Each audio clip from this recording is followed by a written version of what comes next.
You know, much like how One Piece itself is, the power of hindsight is a very powerful thing. So, wait, I feel like I'm using your intro now. Let's keep rolling with it. So, the more you put out something, and the more you come back to One Piece, the more talking points you actually have concerning the magic of it being a still ongoing franchise. One of the things being that we started originally we originally recorded this game during the middle of Kuma's flashback, and now we're recording this again.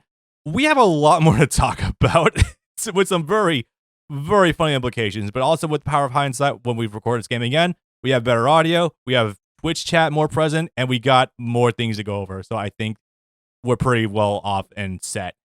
Speaking of flashbacks, it feels like we say this every 3 years, but Oda just dropped a new status flashback of all time. Yeah, it feels like that does happen pretty often, actually. All right, what's up, boys? Bob and Brandon here. Welcome to a new Let's Play.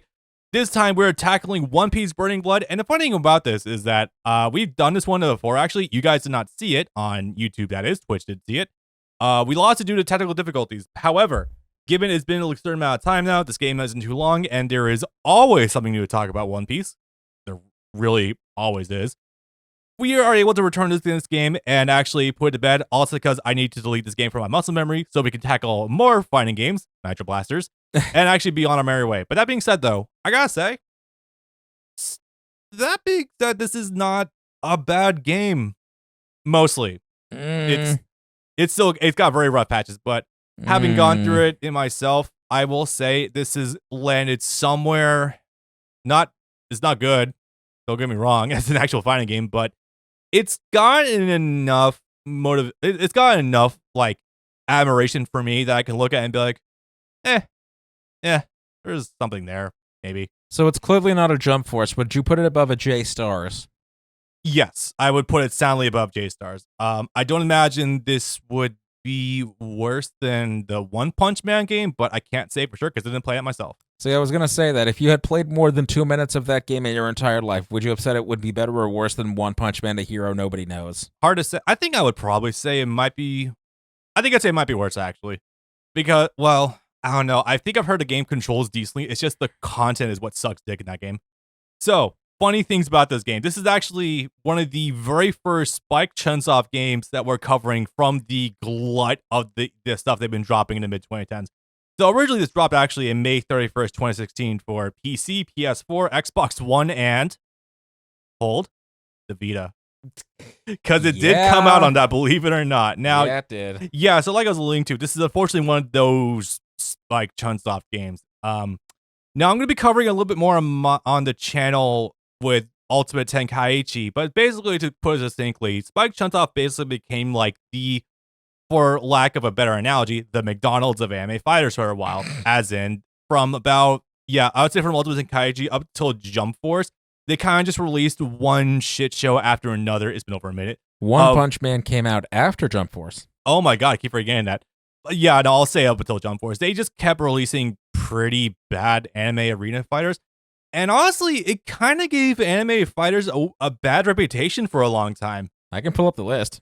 In fact, I'm going to say, the greater fighting game community did not look kindly upon anime fighters for a good while. And as someone with a foot in both worlds, I can kind of see why. It's mostly this and I'm going to directly say the oversaturation of Storm games in the market. No, I will not be, I'm not pulling punches with that one. I fully believe that's the case. But that being said, I think there is more to this game than you would initially be led to believe. Originally, when I first started playing this game was horrible. I did not like it whatsoever. But having spent time with Twitch chat, follow me on twitch.tv/RiseJericho, and learning more about the game, I have sort of an appreciation of the game now because this is a weird game because it's almost like a victim of its own ambition, if you want to say. We've been throwing a term around in Discord, what's called development bloat, something like that.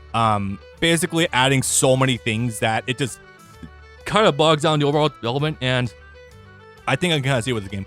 First of all, I want you guys to take in something really fast.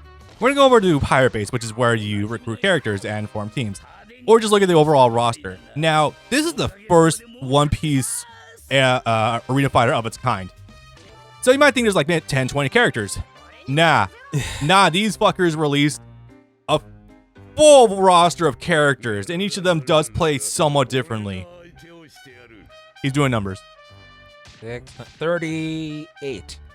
And that's the first page. And then we have the second page of the DLC characters that came out. Yeah, I'm going to say this game was definitely a victim of its own ambition. A lot of characters play very uniquely, but unfortunately, a lot of them don't have a lot of polish about them, unfortunately. Nigel tells me in chat that apparently in the competitive community, Loja users are actually banned because of their ability to actually just pop out of combos if you are not directly using hockey on them. It's very funny. Literally, if you choose like Kizaru and you're hitting him with Luffy, he can just hold the R1 button and just immediately fall out of the combo. It's very wacky. Or unless you specifically hit him with an unblockable move. So that being said, though, the roster is kind of decent. It's weird. Now, I wrote about this before, but I'm going to just recite the numbers again because it's very funny. So, Pirate Warriors 4 nixed a lot of characters. Such characters, just even off the top of my head, no, Fujitora is in there. I want to say him for a second, but not quite it. No, he's there. He is there. Just through line of Dressrosa. Yeah, it just doesn't feel like it. Garb's gone Pirate Warriors 4. Caesar's gone Pirate Warriors 4. Eneru also is like the big one. That is very true. What's her name all the way on the bottom right? Ghost. Oh, Perona. Yeah, Perona. Yeah. Wacky stuff. Magellan. He is unfortunately not in this game, but he is an assist. So it doesn't really count, but his presence is at least known about. Smoker? Is Smoker playable? I don't remember. Smoker is playable in Pirate Warriors 4. I remember that from the last time we were looking around there. But yeah, that being said, though, Moria too. Now, all that being said, though, there's also some unique inclusions in this game that don't ever appear in Pirate Warriors and have not even appeared in any of the HD games as a playable character. I'm not kidding. Let's take this from the top. Okay, so even just here, Bonclay, our LGBTQ plus hero, very nice. Perona is in there. Koala is never playable in any game outside of this one, unless you want to count the mobile games for some bizarre reason. We got Sengoku. He is actually playable. It's crazy. He appears as a boss in 4. I'm not looking at any of my notes right now, but I want to say that is the case for this main page. As far as this page goes, I think that's more. Well, I guess also Tessero if you want to count him from Film Gold. But we'll talk about that more later. Bonclay needs to be more stuff. I fully agree. You know who? Yes. You know who also needs to be playable? Yes, Bailey. I want to hear Kazuki Yao in everything. We need Arlong in something, please and thank you. Yes, please. More Shark Boy who is voiced by Herco. That'd be fucking amazing. But no, just genuinely, the roster here is super interesting. I feel like that by itself is immediate. Oh, also, was Zephyr playable in any game? No, unfortunately not. It feels like the films are primed to be DLC characters, and sadly that was not the case. Yeah. Also, I think Bartolomeo was playable first here. Bartolomeo's in 4. Drake is a DLC character in 4. I'm counting how this came up before Pirate Wars 4. Drake was first playable here, etc., etc. There's some weird stuff here, and now I'll cover the DLC later. Drake is a lot of fun in 4. Oh yeah. Even before you transform it into his dinosaur form, he's just a lot of fun with his sword and axe. I fought him a little bit in this game, and genuinely Drake is kind of fun to play at, or just he looks like a fun character in general. Now that being said, all this setup, all these really cool characters that you don't normally get to see, or anything else like that. The story does not exactly reflect this. I'm going to be direct with you guys about that. It's not. Okay. Yeah, this game is the biggest bait and switch of your life. Yeah, so we have this huge wall of characters. We got characters going back from East Blue all the way up to fucking Film Gold and also Light Dressrosa, because this is the first time Gear 4 is playable. Gear 4 was an advertising point for this game. I think it was able to be playable in the demo. No. Luffy with Gear 4 was available as a transformation in the demo, right. And also had Kizaru, Frankie, and someone else? No, I think that might have been it. Kuzan. Yeah. Did I say Kuzan? I thought I did. That's Sakazuki. Oh, sorry about that. All right. So, but yeah, all things being equal, unfortunately, this is not a game that has a very expensive story. It focuses on the Paramount War, my favorite. You look at this and you think there's supposed to be a whole other half of the screen filled up. That bothers me deeply. But it do be what it is. Unfortunately, while this is simultaneously the best depiction of Marineford, it's also a bad story because it only focuses on Marineford. Now, I think I know why. I think the reason being is because it wants to cover the most amount of story it can with, or not, that's not. I think it wants to give you the most playable characters you can have in a story mode at this given point in time that you can fuck around with. There's actually a good wealth of playable characters in here, funny enough. And we're not going to see it just yet because Luffy's story is basically the tutorial. Now, one thing I want to note. All these side paths, these are actually unlockable routes that you can, if you reach certain specific conditions, you can unlock them directly. Yes, I know. I should be yawning too, but it's Marineford. This is a me thing. Don't worry about it. So luckily, Luffy's story is basically the tutorial. Kind of funny. But also, I guess one thing that benefit with this, we can roast the fuck out of the anime. You know, I've been thinking about this a lot lately, but the 8th/9th generation has truly been the death of anime games. I don't mean because there hasn't been much of them, there's been more than there ever has been in the past. I'm talking about the presentation value of them has fallen through the fucking floor. You used to frequently get anime cutscenes or things rendered in engine. Ever since, especially 2016, and I can think of 3 games in just 2016 alone, everything has been reduced to just anime screenshots, and almost nothing but, by most accounts. Let me start. There's this game, which actually is the 3rd game to come out that year to do that. There was Arslan, the Warriors of Legend. There was Storm 4. Now there's Storm Connections did that. Worse than Storm 4 did. It's technical, but I'm going to count it anyways. Berserk and the Band of the Hawk. I won't necessarily disagree with that. I think the One Punch Man game might have also done that in the bits where it covers the actual story. It's bad. It's real bad. I miss when games used to actually do this cutscene here. This is a rarity. Actually render things in engine, not just the important bits, but all of it in engine, because it means that I actually have to not only build models in an engine that works for combat with repetitive animations, but make bespoke animations for cutscenes because you actually had to replicate a scene. You had to work to make those actually convey a scene decently, at least. And that's gone. That's just something that's cut out of their production pipeline entirely. I'm real sad about that. This isn't a rare in a game. There actually is a good amount of cutscenes, funny enough. Also, yes, the good old gameplay recording paused just because this is definitely a PS4 game if there was one. You can turn that off on PS4 and 5. I'm not going to do that, and I'm not going to tell you how to do that either because personally, I think it's funny. It is kind of funny, actually, yeah. All right, so getting down to the bare basics of controls for this game. Now, first of all, the tutorial for this game is wretched. It doesn't tell you much at all. It's kind of bad. So I'm going to take you through this with the basics. If you've played Jump Force at all, you already have your foot in the door. It is a basic arena 3D fighter. Circle is guard. In Jump Force, I think it was actually throw. Square is light attacks. Triangles heavy attacks. And you have various modifiers to go with that. To hold certain directions, you can get different moves out of it as well. Go with this. Go. Is this one of the games where Luffy doesn't put his hat on? Does this game have taunts? I don't remember, actually. Usually unique attacks. It's not something that would be on, like, select or the options button? I haven't tested recently. It could be. Then again, I don't know how often my controls are going to be locked anyway. This is one of the few games where Luffy... Oh, yeah. I don't know. I really do not know. Is chat set to appear on the screen? Because I haven't seen it. It is. Top right there. Okay. All right, I just have the preview set at the lowest resolution. Yeah. Should I bump that up to 480 or something? Nah, you're fine. It's probably for the better, just so we know things aren't fucking up. Okay. Nice step. That being said, though, the control... Okay, so controls itself are generally kind of fluid, somewhat. It's not amazing, but I feel like the game's actual combat is fairly simple to manage, so you actually do have a fairly easy in if you want to try this game out. Oh, by the way, it took me a good amount of time, but actually, it's another one of those stupid Spike Chunsoft games where you have RPG mechanics. If you don't know what that means that you have to get levels on characters in order to actually level them up. And the fact there's even levels in the fighting game irks me. So, oh man, Kurt and Bailey were not kidding.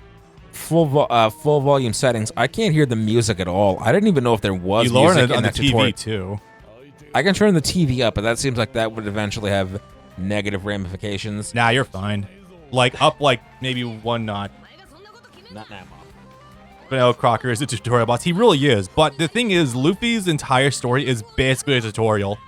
Not kidding about that. Which is nice and all, but yeah. You know, it's funny you mentioned the cutscenes because you actually hated the cutscenes in our prior recording. I mean, I don't like the look of these in general, but I want cutscenes to actually exist as a medium in general. Like, yeah, I don't like the shading, but I still want them to be there. Like, Yeah. Wipe everyone's everything shouldn't be doing that shimmering, but I still want cutscenes to exist. Yeah, this game is really trying to go with more of a manga-esque visual with how we have like the line shadings on all the characters, which I mean, sure, but it looks kind of rough. All right, listen. I don't know if anyone at Spike Chunsoft has or hasn't, so I can't make this claim. But I can tell you, I have read a manga. I've read a few of them. I know what a manga is supposed to look like. It doesn't do that most of the time. It doesn't do that cross-hatching on every single instance of character clothing or what have you. You know, it's funny because this isn't even the first time Spike Chunsoft tried this. They also did this notoriously with Ultimate Tenkaichi too. Yes, they did. And I will say it's I think it's a little bit better here than there because they went with the manga shading, but also did the hyper-realistic modeling as well. So I feel, and since that didn't have any cell shading of any kind, it looked really rough. Like a weird kind of like middle ground of all that stuff. There was a thing that happened for a while with DBZ games where the next game in line would use the graphics of the previous game's opening cinematic, and that would just become how the game looked. That was real cool for a while until Ultimate Tenkaichi decided to use the models from the Raging Blast 2 opening. Yeah. Anyway, so we're actually getting a jump start on the EX chapters. We're going to try to do these in real time. So what Bob here is doing is actually going to one of the hardest missions in the entire game immediately on the second fight. Go figure. The reason being is because, Ivankov is one of the worst characters in the game. Yeah, that sounds about right. That's typically how that shakes out. I don't even know why. It's like he's kind of like more of like support character with hormones, but he's a solo character. So it's like, what do you do? Okay. Also, his combo options are horrible. Like, you can see I'm barely doing anything. No, Ivankov does have moves. They could be made a character. They shouldn't, but they could be made a real character. Literally, okay, so I was going to touch on this a little bit later when the game covers it, but basically combos in this game are done in like a weirdly restricted system. It's so fucking strict. I don't like it. So basically... Chat, what is the name of Ivankov's partner, the one with the scissors? Are they in there as a support? Are they someone that you can call or that will come out in Ivankov's combos? Inazuma, thank you. Inazuma, I think, is a support in this game, but it's one of the, again, it's only like manga renderings. Not manga, anime renderings. Wait, is it like they just come up in like a panel in the corner of the screen and then an attack effect happens? They come up in the corner of the screen and you get a stats effect happens. Oh god. I know, it's very bottom of the barrel. Well, this is what Bleach Heat the Soul used to do until Heat the Soul 4 on PSP. Oh yeah, you're right. You need something better than the PSP can do in 2016, and they stopped doing that after 2007. Jesus Christ. Yeah. All right, this one also gave me some aspirin for a while, so this is gonna be funny. That being said, though, only mission in the game where you can play as Jinbei. Yes, really. Even when you're running away. Even when you're making the Great Escape. You might be right about that one. I don't remember offhand. Unfortunately, I have not put some level of investment onto Jinbei, mostly on Luffy. So let's see what I can do. Jinbei ultimately doesn't do a lot here, but he does at least help with the entry and the Great Escape. He ends up getting burned by Sakazuki as well. Right. Maybe you can use him. I know at least that is involved on Sakazuki's side of his story, but I'm not sure immediately. Chad, help me out again. Which of the McDonald's mascots is Moria supposed to be? I know he's one of them. Isn't he just straight up Ronald McDonald or something? No. Not that overt. Okay. Onion Man and Fish Dad. Like, I know he's one of them. I'm fairly certain that was a thing.